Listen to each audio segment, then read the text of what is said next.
487 জন police officer সেখানে আশ্রয় নিয়েছে। এটা তো সবই দুর্বৃত্ত, খুনি মানুষ খুন করেছে বলেই তো তারা ক্যান্টনমেন্টে আশ্রয় নিয়েছে। এই সেনাবাহিনী একটা ভুল কাজ করেছে এই দুর্বৃত্তদেরকে ক্যান্টনমেন্টে আশ্রয় দিয়ে। আমি নিজে লজ্জিত, আমি সেনাবাহিনীর প্রতিষ্ঠাতাদের একজন। রাজনীতিবিদরা এদের একটা বড় অংশ দুর্নীতিবাজ। শেখ হাসিনা করে গেল, এটা কি নির্বাচন? এগুলো কিভাবে ব্যাংক ব্যবস্থাকে ধ্বংস করে দিয়ে গিয়েছে, কিভাবে পুলিশ বাহিনীকে একটা দুর্বৃত্ত বাহিনীতে পরিণত করে দিয়েছে। এর মধ্যে সবচেয়ে সম্পদশালী রাষ্ট্র হলো বাংলাদেশ। তার কারণ আমাদের মানব সম্পদ আছে, এমনই মানব সম্পদ যারা নিরস্ত্র হয়েও হেলিকপ্টার গানশিপের বিরুদ্ধে ট্যাঙ্কের এপিসির সামনে বুক পেতে দিয়ে যুদ্ধ করতে পারে।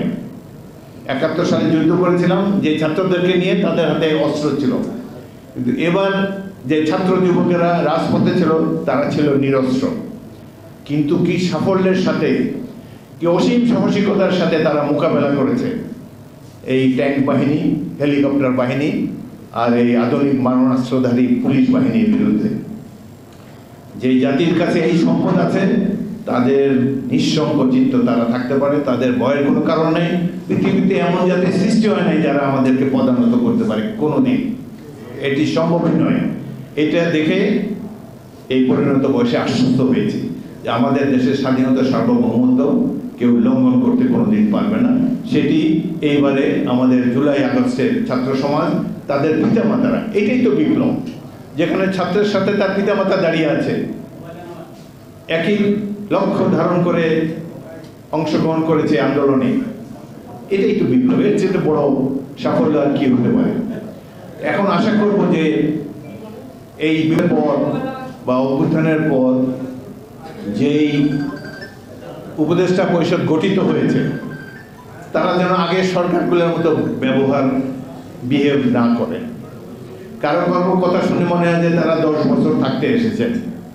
তারা যত রকম সংস্কার প্রয়োজন বাংলাদেশে, যেগুলো হাসানুজ্জামান সাহেব করেছেন, সব সংস্কার শেষ করে যদি 10, 15, 20 বছর লাগে তারপরে যাবেন। তারা বাংলাদেশের সাধারণ মানুষকে হয়তো ধারণা করেছেন যে এদের তো পিএইচডি ডিগ্রি নাই, এরা কিভাবে রাষ্ট্রকে ভালোভাবে সংস্কার করবে, তারা কিভাবে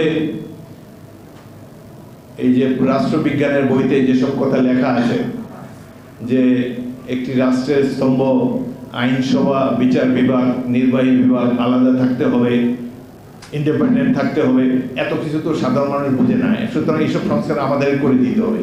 আরে ভাই, বাংলাদেশের মানুষ সব বুঝে, গিভ দেম এ চান্স, তার সুযোগ দেন তাদেরকে।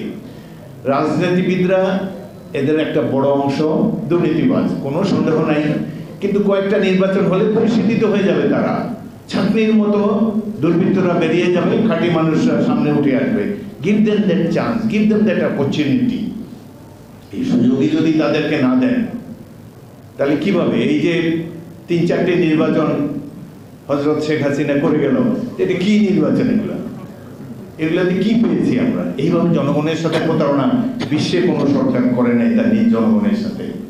কিভাবে ব্যাংক ব্যবস্থাকে ধ্বংস করে দিয়ে গিয়েছে, কিভাবে পুলিশ বাহিনীকে একটা দুর্বৃত্ত বাহিনীতে পরিণত করে দিয়েছে।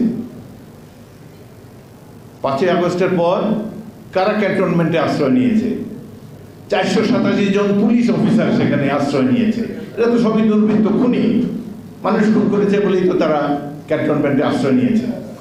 এই সেনাবাহিনী একটা ভুল কাজ করেছে এই দুর্বৃত্তদেরকে ক্যান্টনমেন্টে আশ্রয় দিয়ে।